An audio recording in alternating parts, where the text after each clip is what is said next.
The scent of cinnamon and warm yeast filled the air, a comforting aroma from my own mother's kitchen, a memory I tried to recreate for my daughter.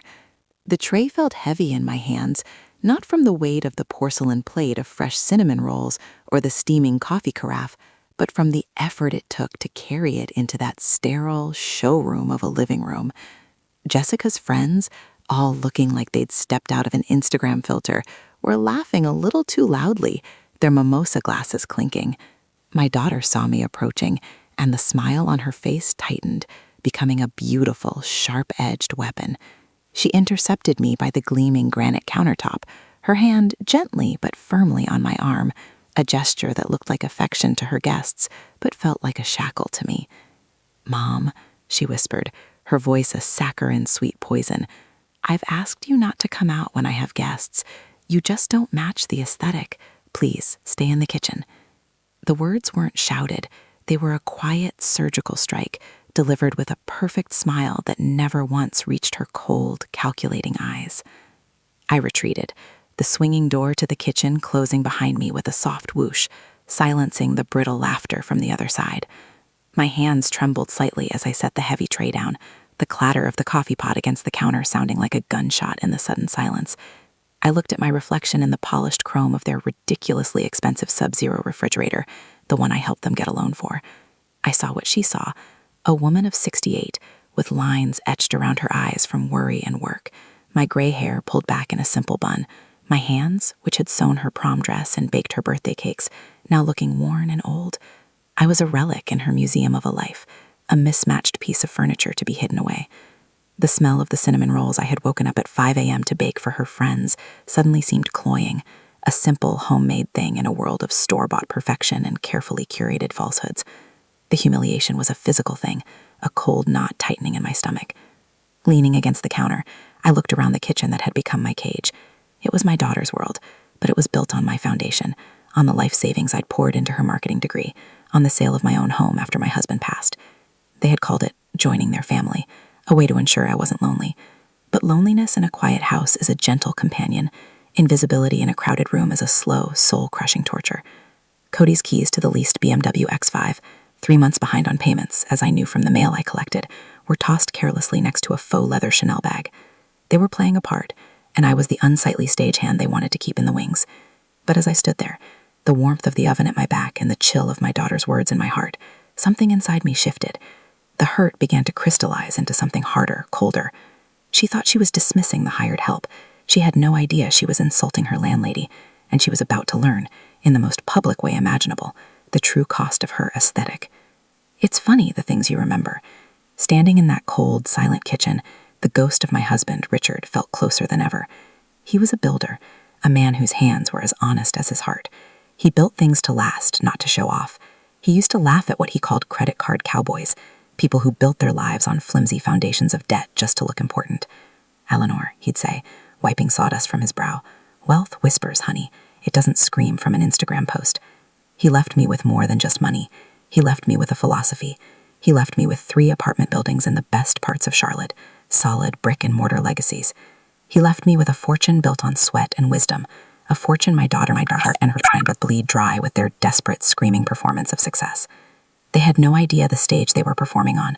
The very floorboards beneath their feet belonged to the quiet woman they shooed away like a stray cat. I remember the day Jessica got her acceptance letter to that private university up north. The tuition bill made my breath catch in my throat. It was exactly $45,000 a year, a sum that felt like a king's ransom to us back then. Richard and I looked at each other over the kitchen table in our modest little house, the one with the porch swing he built. We didn't have a leased BMW. We had a 10-year-old Ford that Richard maintained himself. We didn't take vacations to Cabo. We went to Myrtle Beach for a long weekend once a summer. To pay for her degree, a staggering total of $180,000, we refinanced our home and I took on extra sewing and alteration work, my fingers often aching late into the night. We ate simply. We saved every penny.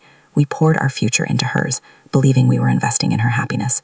We thought we were giving her a foundation, but all she learned was how to build a prettier facade. When Richard passed, the world lost its color. The silence in our little house was deafening, each creak of the floorboards a memory of his footsteps. The grief was a physical weight, and in that vulnerability, Cody saw his opening. He and Jessica sat me down in my own living room, their faces a perfect mask of concern. Eleanor, we can't bear the thought of you rattling around in this big old house all by yourself, Cody had said, his hand covering mine, his touch feeling more like an appraisal than comfort. It just makes sense for you to sell it and move in with us. We'll be a family, all under one roof. We'll take care of you. They painted a beautiful picture of shared dinners and grandmotherly duties, a life where I would be cherished and needed. It was a lie, of course, a beautifully wrapped, venomous lie. They didn't want my company.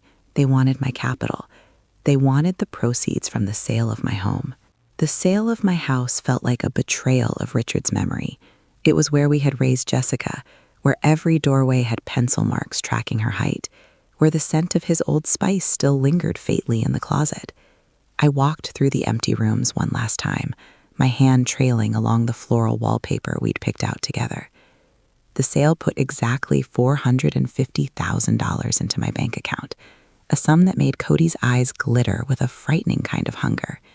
They assured me it was my nest egg, that it would be safe. But soon, that nest egg was being chipped away, piece by piece, to fund their charade. "Mom, the condo needs a few upgrades to really reflect our brand," Jessica would say. That meant a $30,000 kitchen renovation, complete with a sub-zero fridge I knew they couldn't afford. They weren't building a home. They were building a set for their social media reality show, and my life savings were paying for the props. At first, the transition was subtle. I was the beloved grandmother, making cookies and reading stories. But soon the lines blurred.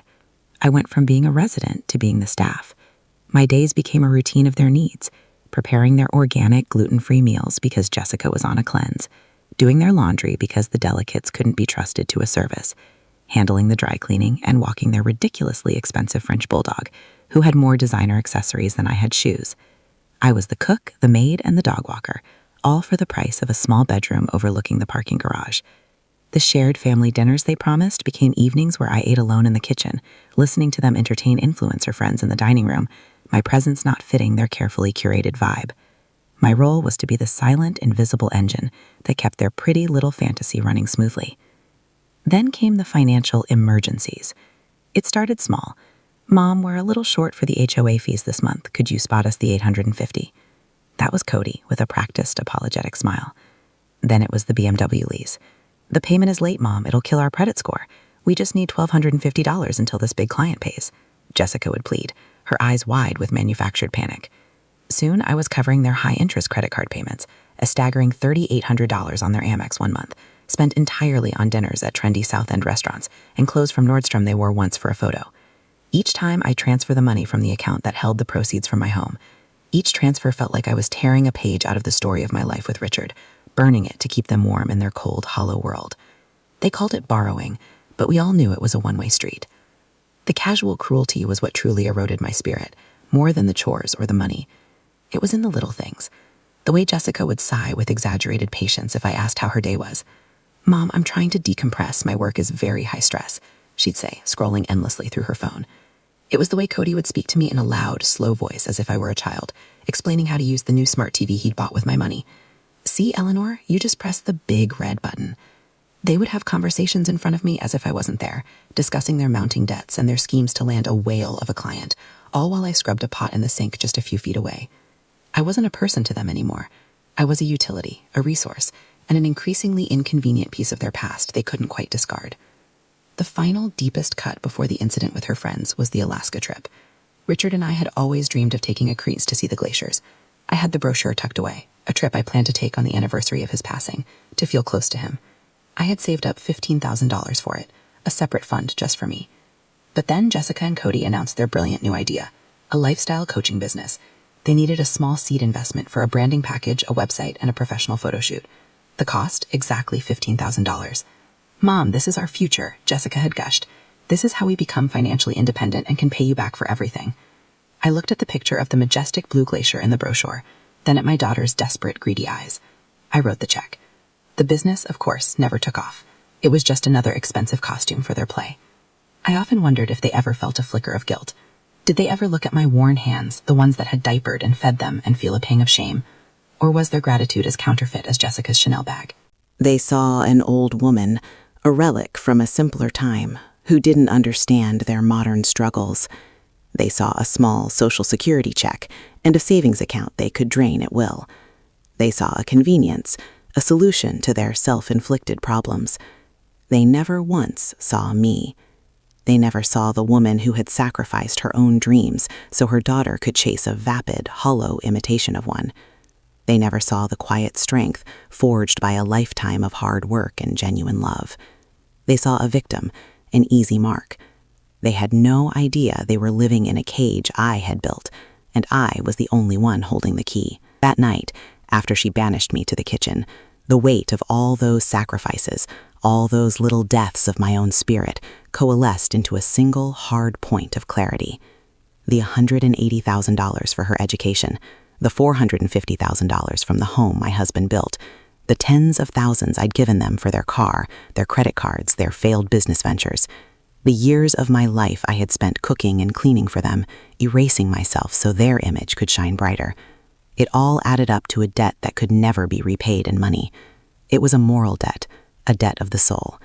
And as I stood there, the aroma of the cinnamon rolls I'd made with love turning sour in the air, I decided it was finally time to collect. Not with tears or pleas, but with the cold, unassailable power of the truth they had so conveniently ignored. The rent was due. And as the first rays of dawn crept into that designer kitchen, I felt a calm I hadn't felt in years. The trembling in my hands stopped. The knot of humiliation in my stomach dissolved, replaced by a cool, placid reservoir of resolve. For years, I had been playing a part in their story, the doting, slightly dotty, and endlessly accommodating mother. I had dimmed my own light so they could feel like stars, but the sun was rising, and my time in the shadows was over. They thought my world was small, confined to this kitchen and my little bedroom. They were about to find out that my world was the entire building, and their eviction from it would be my grand finale. I picked up my phone, my fingers steady as I dialed the number for my lawyer, Mr. Davies. It was time for the landlady to make her presence known, and the performance was about to come to a spectacular and very public end. The evening had settled into its usual pattern of oppressive quiet. I had retreated to my small bedroom after preparing their dinner, a lemon herb chicken with roasted asparagus they had seen on a food blogger's feed, which they ate in front of the television without a word of thanks. I sat on the edge of my bed, the mattress a little too soft for my old bones, and looked at the single framed photograph on my nightstand. It was of Richard and me, 20 years younger, standing on the porch of the house he had built for us. His arm was around me, his smile so genuine it could warm a room. The sting of Jessica's words from the morning brunch, her casual dismissal of me as an aesthetic inconvenience, was a dull ache in my chest. I had spent the afternoon trying to reason it away, telling myself she was stressed, that she didn't mean it, that this was just a phase. But looking at Richard's kind eyes in the photograph, I felt a profound sense of having failed him, of having let our legacy, our daughter, curdle into something unrecognizable and cruel. It was a loneliness that felt deeper than just being alone. It was the loneliness of being completely and utterly misunderstood by the one person I had given everything to. My phone, an old and simple smartphone Richard had bought me years ago, vibrated on the nightstand, its buzz muffled by the cheap wooden surface. I picked it up, my thumb swiping across the screen to unlock it. A notification glowed in the dim light, a new message in the church prayer group. For a moment, a small warmth spread through me. It was a group of ladies from my old neighborhood church, a small connection to the life I had before this one. They shared verses, prayer requests for sick relatives, and photos of their grandchildren. It was a little island of normalcy in my increasingly strange existence. I expected a comforting Bible verse or a picture of Mrs. Gable's prize-winning roses. The message was from Jessica. That was odd. She hadn't been to church in a decade and had always scoffed at what she called my little God squad. My brow furrowed in confusion. Why would she be sending a message to this group? I tapped on the notification, my curiosity piqued, still assuming it was some kind of harmless mistake, perhaps a picture of the dog meant for one of her influencer friends. The message wasn't a picture or a text. It was an audio file, a voicemail. A cold knot of apprehension began to form in my stomach. A mistake, surely. She must have been trying to forward a message and accidentally sent it to the entire group chat. My first instinct was to delete it, to spare her the embarrassment. But a darker, more primal instinct took over, a sense of self-preservation that had been dormant for far too long. I held the phone to my ear. My heart began to hammer against my ribs. I kept the volume low, a whisper of sound, terrified that Cody or Jessica might hear it from the living room. The recording began with a familiar, exasperated sigh, the same sigh I heard a dozen times a day. Then I heard my daughter's voice, but it wasn't the saccharine sweet tone she used when she wanted something from me. This voice was sharp, brittle, and laced with a contempt so pure it was like acid. It was the voice she used when she spoke about me, not to me. It was her true voice. "I can't stand having this old woman in my house anymore," she began, the words slicing through the quiet of my room like shards of glass. My breath caught in my throat, a strangled, silent gasp. The air in my lungs turned to ice. She wasn't just annoyed, she was disgusted. The casual cruelty of it, the sheer disdain, was a physical blow. I could almost feel the impact against my sternum. "She looks homeless," the voice continued, dripping with venom. Homeless. The word echoed in the cavern of my skull. I thought of my hands, worn from sewing her baptismal gown and prom dress. I thought of my simple clothes, purchased so that she could have designer labels. I thought of the gray in my hair, which had come in faster after Richard died, after I'd spent nights worrying about her future, about her happiness. Every sacrifice, every act of love was reduced to a single, humiliating adjective. I felt the blood drain from my face, and a dizzying wave of nausea washed over me as the voice on the phone, my own daughter's voice, kept talking, completely unaware that her true, monstrous self was being laid bare for me to hear. The worst was yet to come. The initial insults were merely the prelude to the true horror of their intentions. "Cody wants us to file for a conservatorship," Jessica's voice continued, casual, as if discussing what to order for dinner. "Claims she's senile and get control of her Social Security checks just to pay the HOA fees." The phone felt slick in my palm, my own sweat making it hard to hold. Conservatorship. Senile. The words were clinical, legal, and utterly devastating. They weren't just planning to use me, they were planning to erase me. They wanted to legally declare me incompetent, to strip me of my rights, my mind, my very personhood, all for the sake of a few $100s to maintain their facade. "She'll never even know what's happening," she finished, followed by a dry, mirthless laugh that would haunt my nightmares for years to come. It wasn't just about ingratitude anymore. This wasn't a daughter taking her mother for granted. This was a predator circling its prey. This was a cold, calculated plot to institutionalize me, to steal my meager income, and to discard me like a piece of broken furniture. The voicemail ended with an abrupt click. The silence that followed was more deafening than any scream. I lowered the phone from my ear, my hand trembling so violently I could barely hold it. From the living room, I could hear the tinny sound of canned laughter from some vapid reality show they were watching. The juxtaposition was grotesque. Their world of manufactured drama and shallow entertainment continued, oblivious to the fact that my entire world had just been shattered into a million pieces.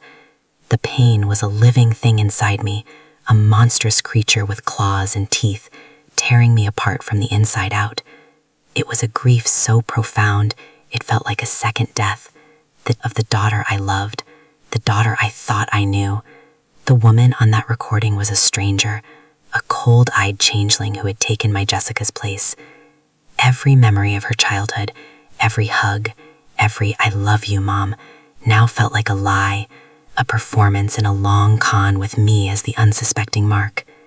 But then, through the all-consuming tidal wave of pain, something else began to surface. It started as a small, cold spark in the pit of my stomach. As the minutes ticked by in the silent darkness of my room, that spark grew. The tears that had been welling in my eyes seemed to freeze, turning to chips of ice. The violent trembling in my body subsided, replaced by an unnerving, preternatural stillness.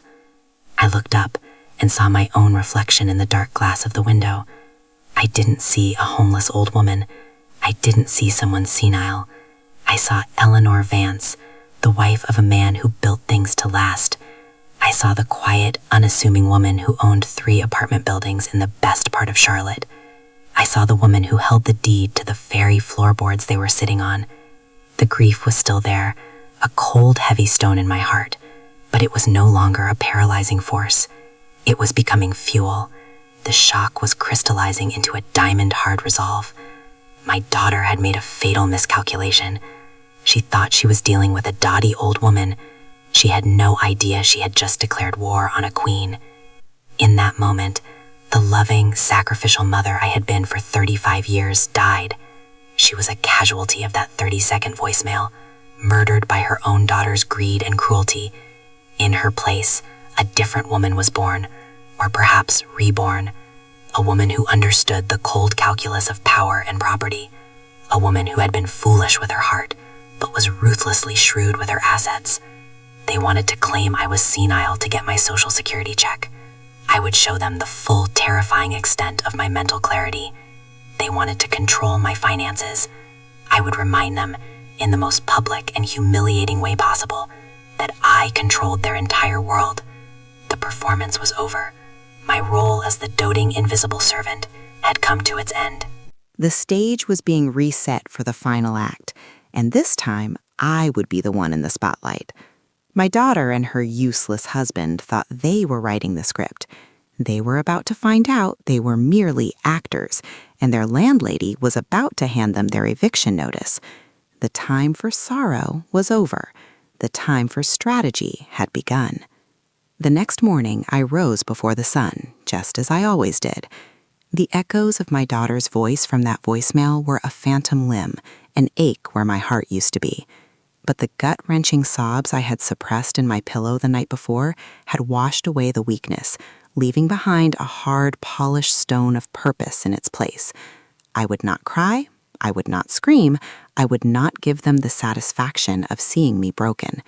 Instead, I would become the woman they accused me of being, a dotty, harmless old lady. I would smile, I would cook, I would clean, and I would play my part as the invisible, accommodating mother.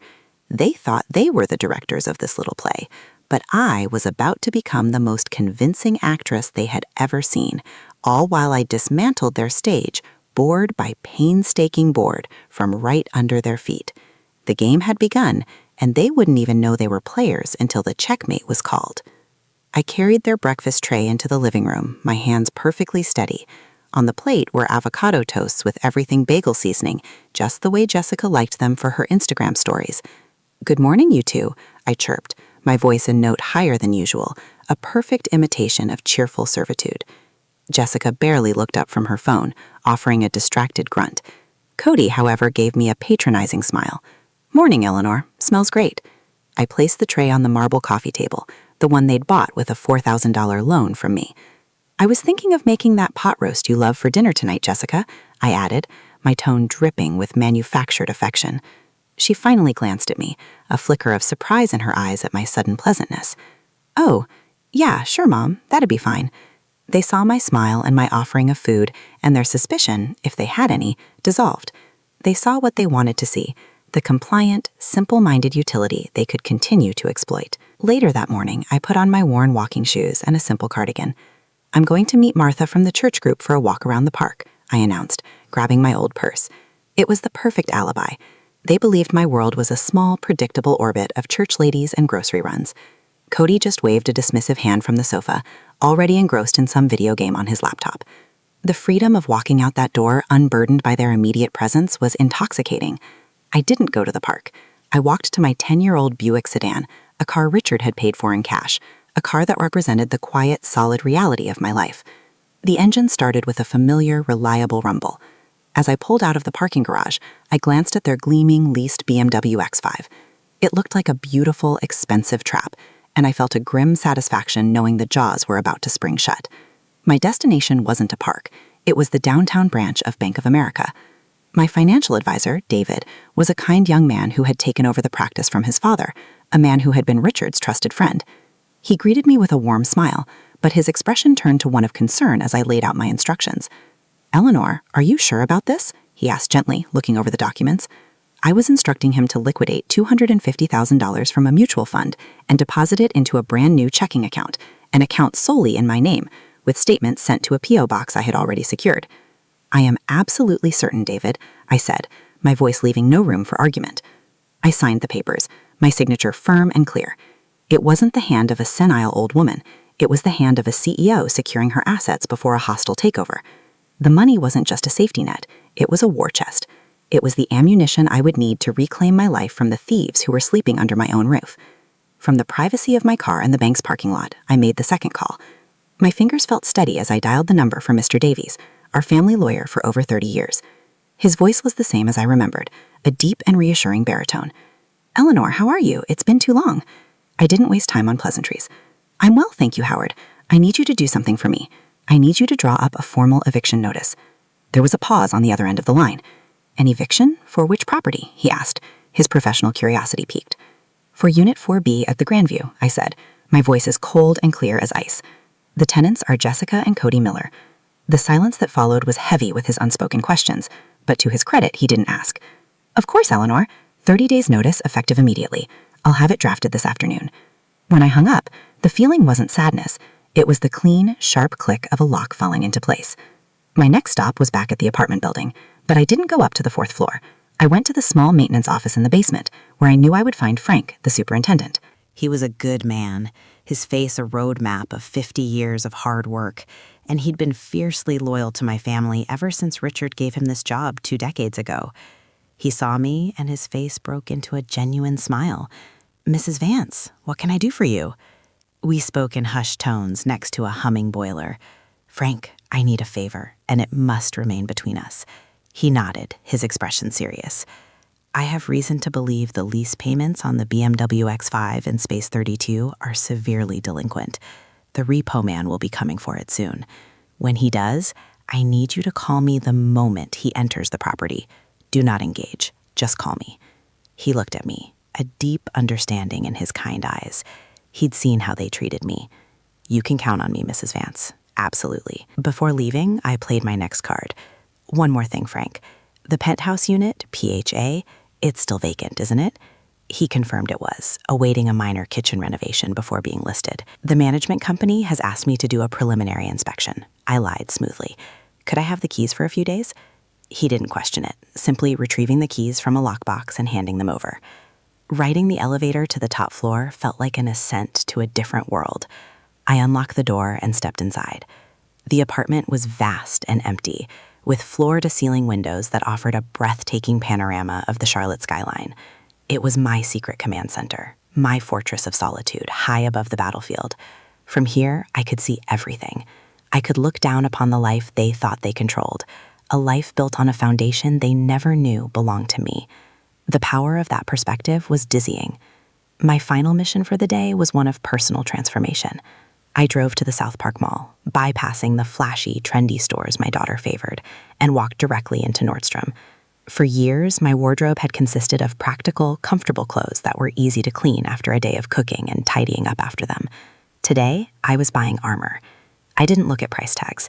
I bought an elegant cream-colored linen pantsuit, several silk blouses in jewel tones, and a pair of low, comfortable but exquisitely made leather heels. I finished with a classic leather handbag from Coach, large enough to hold my documents but structured and powerful. Each purchase was a deliberate act of reclaiming myself. As I looked at my reflection in the fitting room mirror, I didn't see the homeless old woman from Jessica's voicemail. I saw Eleanor Vance, a woman of substance and means. I was no longer dressing for their comfort. I was dressing for war. Back in their apartment, the mask slipped back on as easily as a comfortable old sweater. I smuggled my Nordstrom bags into my room and hid them in the back of the closet, behind my collection of sensible cardigans. Then I went to the kitchen and began preparing the pot roast, the familiar motions of chopping carrots and onions grounding me. The rich aroma filled the apartment, a scent of home and hearth that was a complete and utter lie. That evening, I served them dinner with a placid smile, listening with feigned interest as Cody complained about a business deal that had fallen through, and Jessica scrolled through her phone, critiquing the vacation photos of a rival influencer. I was a ghost at their table, a silent observer gathering intelligence. They were so absorbed in their own petty dramas, so convinced of their superiority, that they never once noticed the steel that had replaced the sorrow in my eyes. The nights were the hardest part of the charade. In the solitude of my small bedroom with the door closed, the weight of my daughter's betrayal would press down on me. I would sit on the edge of the bed, clutching the framed photo of Richard, and the sheer cruelty of their plan, the conservatorship, the senile accusation, stealing my Social Security, would threaten to shatter my resolve. The pain was a physical thing, a cold, heavy ache in my chest, but I refused to let tears fall. Instead, I would listen to the voicemail again, letting her venomous words become my shield. Each syllable was a reminder of why I couldn't falter. This was no longer about a mother's broken heart. It was about justice. It was about survival. It was about honoring the legacy of the good man in the photograph, a man who built his life on honesty and hard work, not on deception and greed. Her cruelty had become my strength. The call came 3 days later. It was a Tuesday afternoon. I was in the kitchen, wiping down the granite countertops, when my phone vibrated in my apron pocket. The caller ID simply said Frank. I answered on the first ring, my voice low and steady. "He's here," Frank said, his voice a conspiratorial whisper. A tow truck just pulled into the visitor parking. The driver is walking towards the garage with a boot in his hand. A surge of cold electric energy shot through me. It was a terrifying and exhilarating feeling. The first domino was tipping. "Thank you, Frank. You've done well," I said, and hung up. I took a deep breath, my heart hammering against my ribs. From the living room, I could hear Jessica on a loud conference call, using her fake, overly enthusiastic business voice. She was trying to project an image of success, while the very symbol of her fake success was about to be publicly repossessed just 2 floors below. I walked to the kitchen doorway and leaned against the frame, watching them.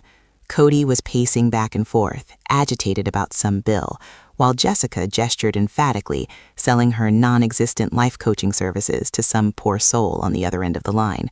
They were so busy performing, so wrapped up in their fragile make-believe world. They had no idea that their landlady was standing just a few feet away, orchestrating the first act of their downfall. The pieces were all in position. My money was secure. The eviction notice was signed and sealed, waiting in Mr. Davies' office. My secret sanctuary in the penthouse was prepared, and the repo man was in the garage. The hum of their expensive Sub-Zero refrigerator, a machine I had paid for, sounded like a low, ominous drumbeat, counting down the final moments of their comfortable, fraudulent lives. The time for silent strategy was over.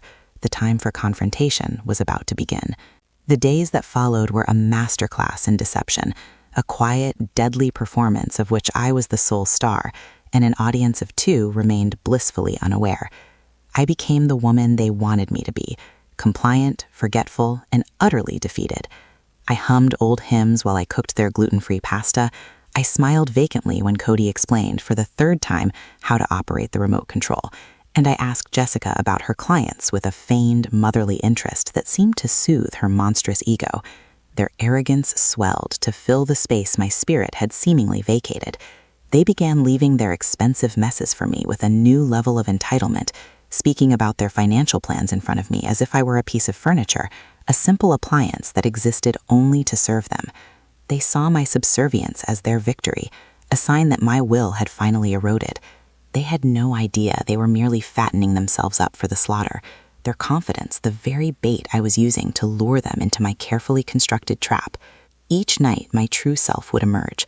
After they had retired to their room to scroll through their phones and live their false lives online, I would slip out of the apartment. My destination was my secret sanctuary, the vacant penthouse on the top floor. Stepping into that vast, empty space was like taking a deep, clean breath after being submerged in poison. The floor-to-ceiling windows revealed the glittering expanse of the Charlotte skyline, a kingdom of lights that reminded me of my own power. I would walk across the cold marble floors, my footsteps echoing in the silence, and spread my documents out like a general planning a campaign. There was the deed to the building, crisp and official. There were the new bank statements showing the transfer of $250,000, a formidable war chest.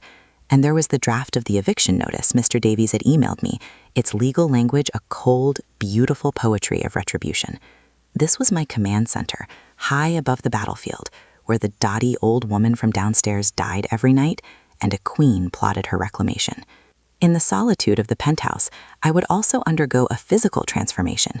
I'd slip out of my simple, worn cardigan and sensible shoes and dress myself in the armor I had purchased from Nordstrom. The cream-colored linen pantsuit felt like a second skin, elegant and powerful. The silk blouse was cool and smooth against my neck, and the low leather heels made a soft, authoritative click on the marble.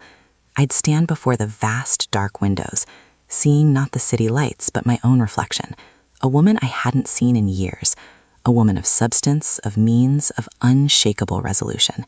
This ritual wasn't about vanity. It was a necessary shedding of the victim's skin.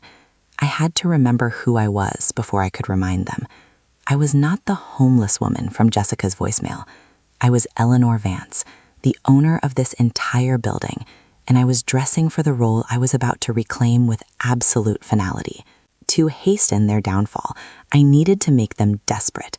One afternoon, while pretending to search for a recipe in my old purse, I accidentally dropped a bank statement on the kitchen floor near where Cody was sitting.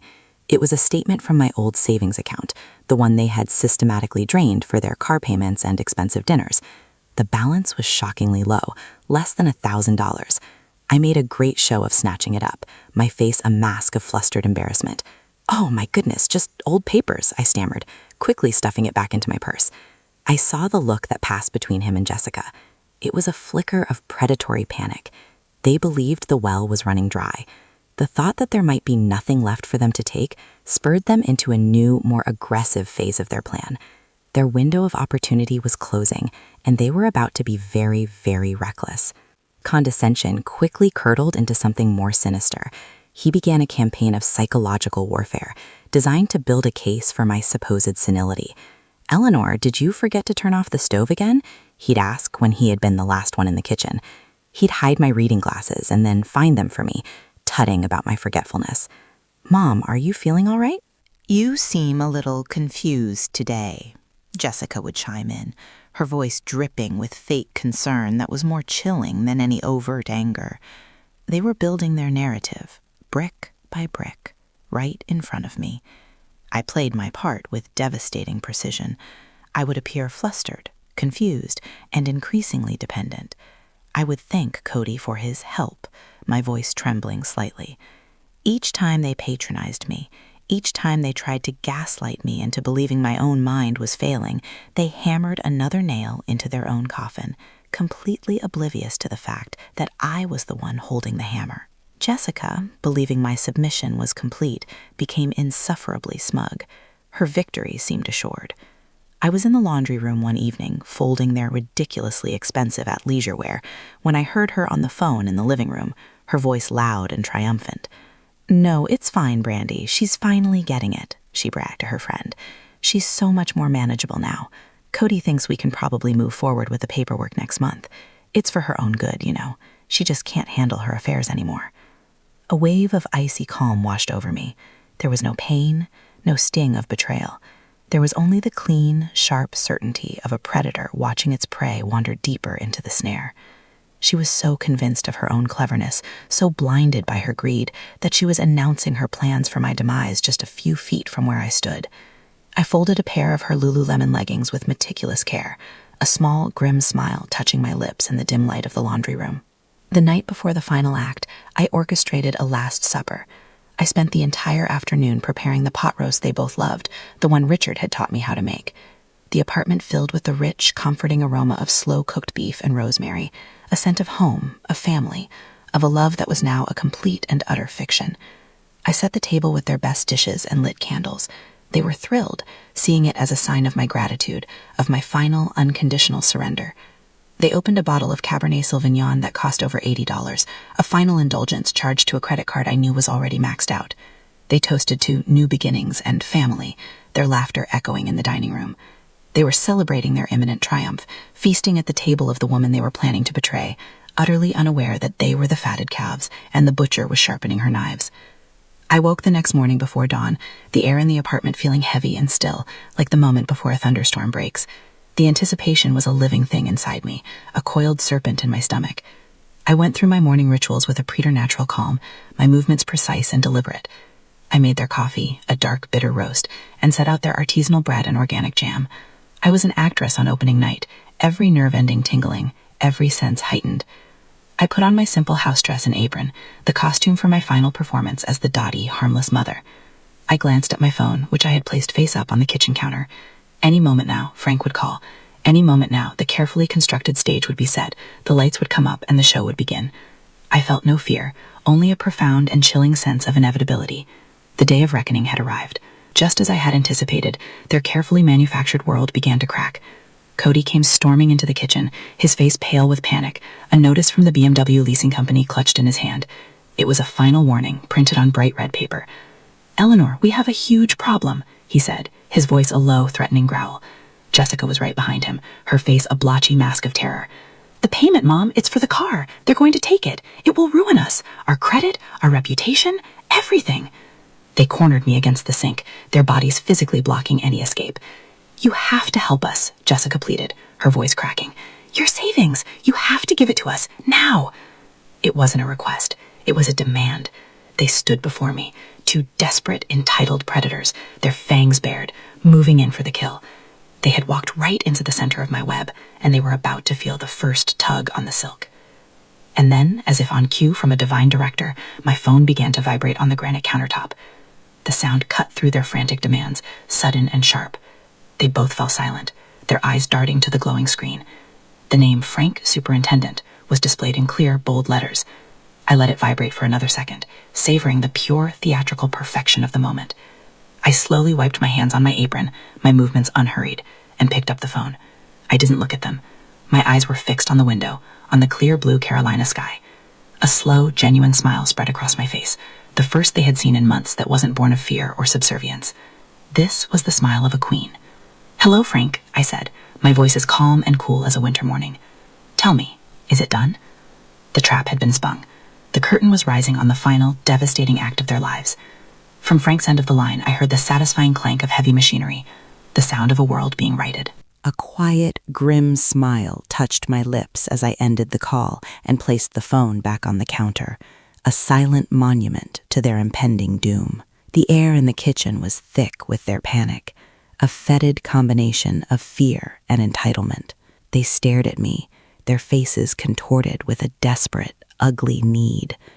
For the first time in years, they were looking at me, truly seeing me, not as a piece of furniture or an appliance, but as the one person who held the key to their salvation or their ruin.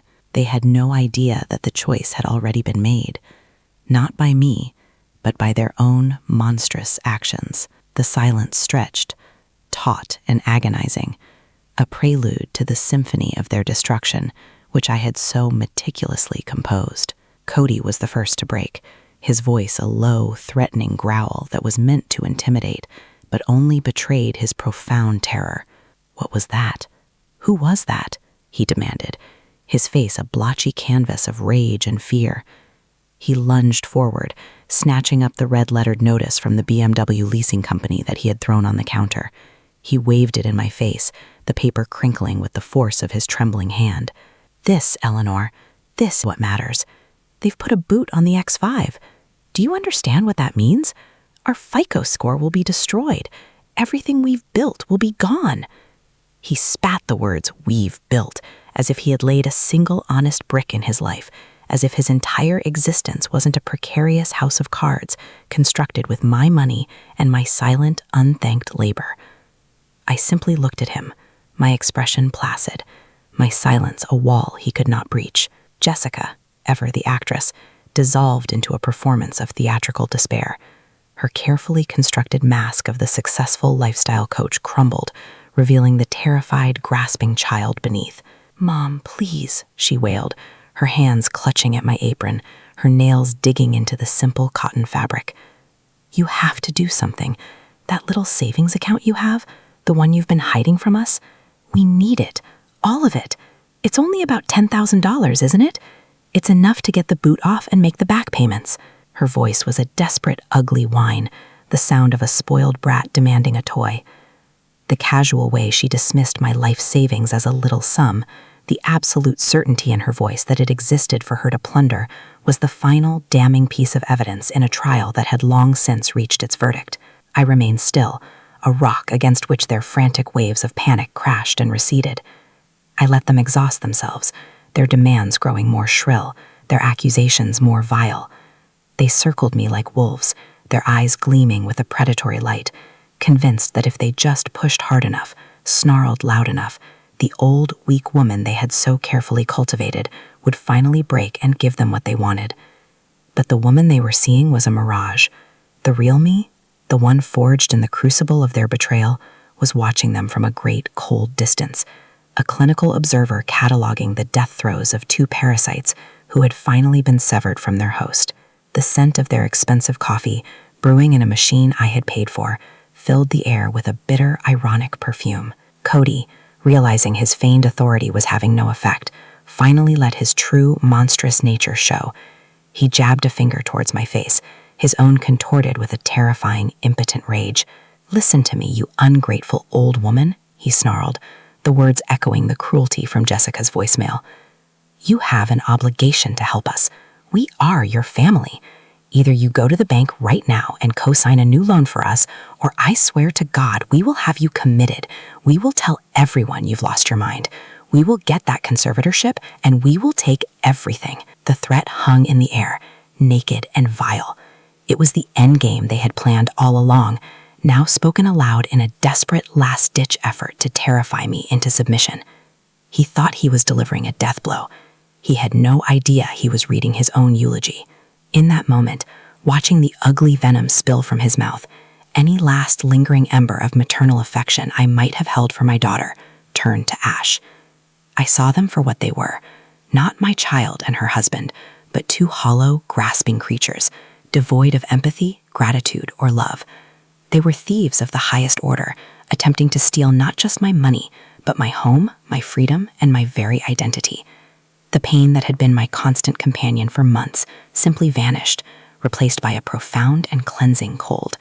I felt nothing for them, no anger, no sadness, only the detached finality of a chapter closing. They had made their choice, and now they would live with the consequences I was about to deliver. And then, as if summoned by a force of pure theatrical justice, the doorbell chimed. The sound was crisp, clear, and authoritative, slicing through the toxic atmosphere in the kitchen like a surgeon's scalpel. Cody and Jessica froze, their mouths agape, their threats dying on their lips. They turned their heads in unison towards the front door, their faces a mixture of confusion and annoyance at the interruption. The spell of their manufactured crisis was broken. The outside world, the real world, was intruding upon their little drama, and its arrival signaled the beginning of their end. I allowed myself a small internal smile. The stage was set. The final actor had arrived, right on cue. Without a word, I disentangled myself from Jessica's grasp. I moved with a slow, deliberate grace they had never seen before. I was no longer the stooped, shuffling old woman who tried to make herself invisible. I stood tall, my shoulders back, my chin held high. Each step I took from the kitchen, across the gleaming hardwood floors they had installed with my money, was a reclamation of my space, my home, my life. They watched me, a new kind of uncertainty flickering in their eyes. The power dynamic in the room had shifted, subtly but irrevocably. They were no longer the ones in control. I reached the front door, my hands steady as I turned the polished brass knob, the metal cool and solid beneath my palm. There, standing in the hallway, was Frank. He was dressed in his simple, neat superintendent's uniform, but he held himself with a quiet dignity that made him seem more powerful than any CEO. In his hand, he held a single, thick, cream-colored envelope made of heavy, expensive paper. The return address was that of the most respected law firm in Charlotte. He looked past me, his gaze falling for a brief, dismissive moment on Cody and Jessica, who were hovering in the entryway. Then his eyes met mine, and he offered a look of profound, unwavering respect. "Mrs. Vance?" he said, his voice clear and formal, his use of my married name a deliberate signal. "Mr. Davies had this delivered for you, personally." I took the envelope from his hand. It felt heavy, substantial, the weight of a life's worth of truth and consequences contained within its crisp folds. I didn't thank Frank with words. A simple, grateful nod was all that was needed between us. He understood. He had been my silent ally, a witness to their daily cruelties, and this was our shared moment of victory. I turned back to face my daughter and her husband. They were staring at the envelope, their expressions a cocktail of suspicion and greed, no doubt assuming it was some inheritance or legal settlement they could get their hands on. I held their gaze, my own eyes as cold and hard as the granite countertop behind them. Then, with a voice devoid of all emotion, I extended the envelope towards my daughter. "I believe this is for you, dear." Jessica took it from me, her fingers fumbling slightly. The confidence she had projected just moments before had evaporated, replaced by a gnawing apprehension. She tore it open with a ragged motion, her eyes scanning the single page within. I watched as every trace of color drained from her face, leaving it a sickly, waxy white. Her lips parted, but no sound came out. A low, strangled gasp escaped her throat, and the document fluttered from her trembling hands to the floor. She looked at me, her eyes wide with a dawning, uncomprehending horror. It was the look of someone who had just seen a ghost, the life she thought she was entitled to, a life that had just vanished before her very eyes. Cody, ever the blustering fool, snatched the paper from the floor. His eyes, accustomed to skimming fraudulent invoices and overdue bills, widened in disbelief as he read the bold, unequivocal words at the top of the page. Notice of eviction. He looked from the paper to me, his face a mask of pure, unadulterated rage and confusion. "This is a mistake, it has to be," he roared, his voice cracking with panic. "This is insane. We own this condo. We have the mortgage statements to prove it." He was flailing, desperately clinging to the flimsy scaffolding of the lie they had built, unable to comprehend that the foundation itself was giving way beneath his feet. His denial was pathetic, a child's tantrum against an immovable truth.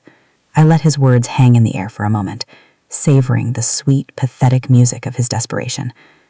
Then I walked calmly to the entryway table, where I had placed my new Coach handbag that morning. From it, I withdrew a thick, folded document, its pages held together by a blue legal cover. I walked back to them, my low leather heels making a soft, authoritative click on the floorboards. I didn't hand it to them. Instead, I tossed it on the gleaming surface of the granite island in the kitchen. It landed with a soft, definitive thud, the sound of a judge's gavel. "A mistake, Cody?" I asked, my voice as cold and clear as a winter morning. The only mistake here was me believing my daughter had a heart. He stared at the document, his brow furrowed, still not understanding. Jessica, however, seemed to grasp the horrifying truth. She stumbled towards the island, and her eyes fell upon the title printed in stark block letters on the cover. Deed of Trust, the Grandview Condominiums. Her head snapped up, her eyes locking with mine, a universe of dawning terror in her gaze. She understood. She finally understood everything. She wasn't a guest in my house. I was the landlady in hers. And not just of her unit, but of every single unit in the entire 10-story building. Her carefully curated aesthetic, her West End furniture, her brunch parties, it was all housed in a cage she never knew I owned. I looked at them both, two shattered, pathetic figures in the middle of my kitchen, in my building, in my city. The power they thought they held was an illusion, and the curtain had just been torn away, revealing the squalid, empty reality behind the facade. I gave them no time to process, no room to beg or bargain. My voice was flat, devoid of passion, the voice of a businesswoman closing a transaction that had gone bad. The eviction notice is legal and binding. It was filed with the county court this morning. You have 30 days to vacate my property, not a day more. With that, I turned my back on them. I walked past Frank, who was still standing sentinel in the doorway, and offered him a small, almost imperceptible nod of thanks. He stepped aside to let me pass. I did not look back.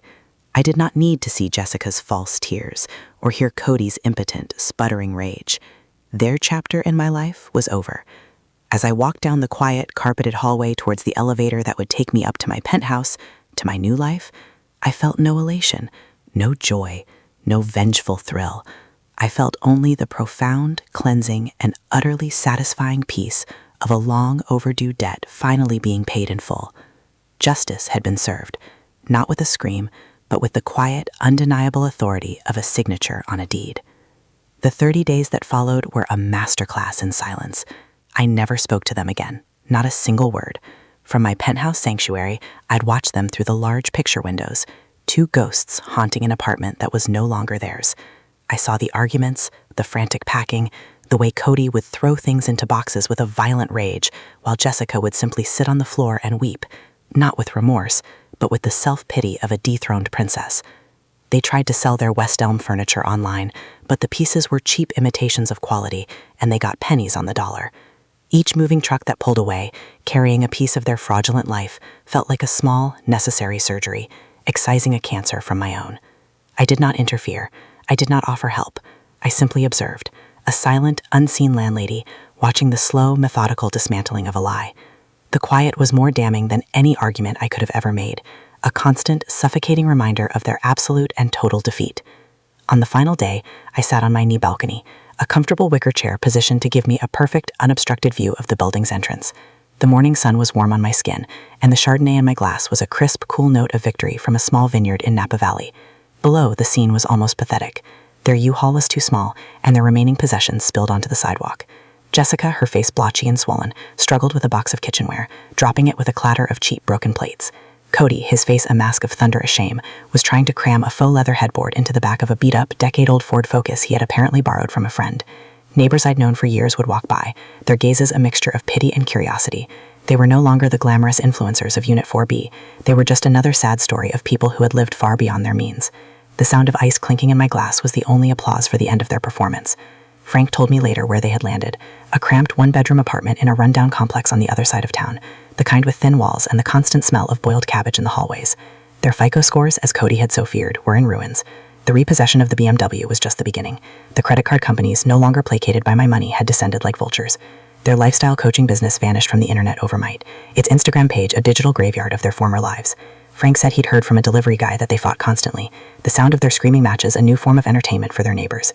They were trapped in a prison of their own making, drowning in the debt they had accrued to impress people who never really mattered, with nothing to show for it but a shared bitter resentment. They had traded a mother's love for an aesthetic, and now they had neither. My new life, in contrast, was defined by a profound and beautiful peace.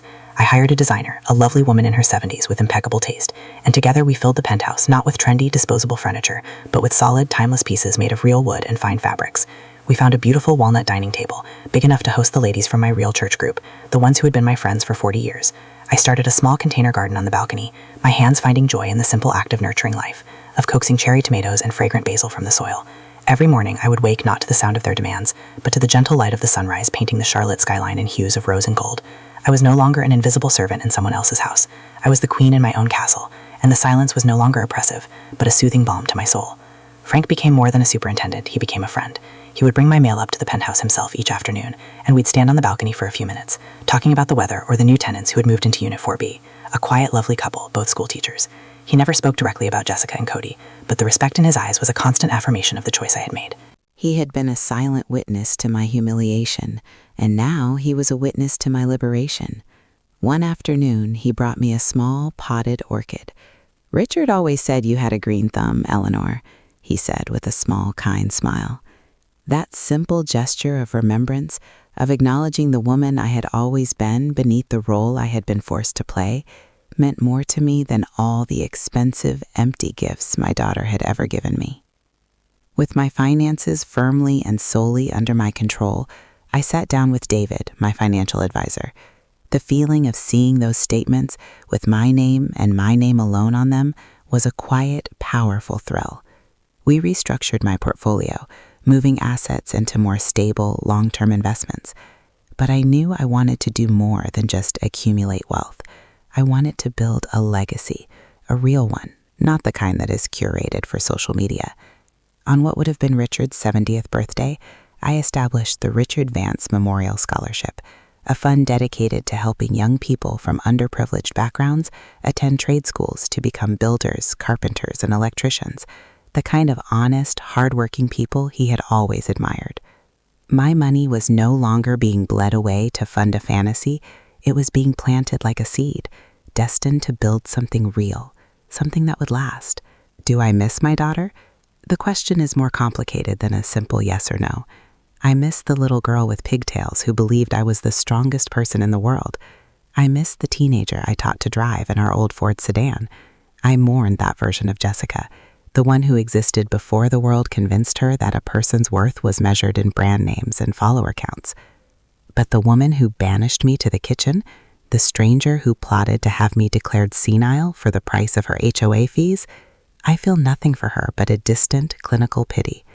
I have come to understand that my grief is not for a person, but for a possibility, for the beautiful relationship we could have had if she had not chosen this shallow, empty path of greed. I have no regrets. Protecting my life, my sanity, and my husband's legacy was not an act of vengeance. it was an act of survival. Standing on my balcony now, watching the city lights begin to twinkle as dusk settles over Charlotte, I finally understand the wisdom Richard tried to impart to me all those years ago. Wealth whispers, honey, he used to say. It doesn't scream from an Instagram post. True wealth isn't a leased BMW or a fake Chanel bag. It's the quiet dignity of a life well lived. It's the loyalty of a good friend like Frank. It's the peace of a home you have built not with credit, but with character.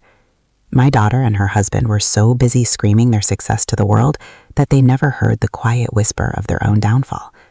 I have learned that self-respect is the only asset that can never be repossessed, and sometimes the greatest act of love is to simply close a door, turn the key in the lock, and walk away, leaving people to the quiet, lonely consequences of their own choices.